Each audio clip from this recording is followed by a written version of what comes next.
ब्रह्मा गुरुर्विष्णु गुरुर्देवो महेश्वरा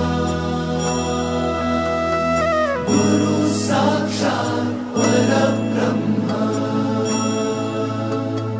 तस्मै श्री गुरवे नमः।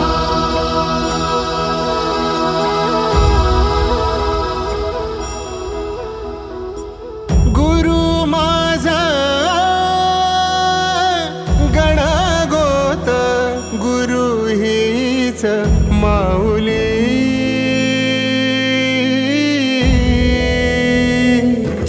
गुरु स्पर्श दूर करी दुःखाची सावली गुरु भेटीसाठी झाली जीवाची काहिली भक्त तुझा गुरुदेवा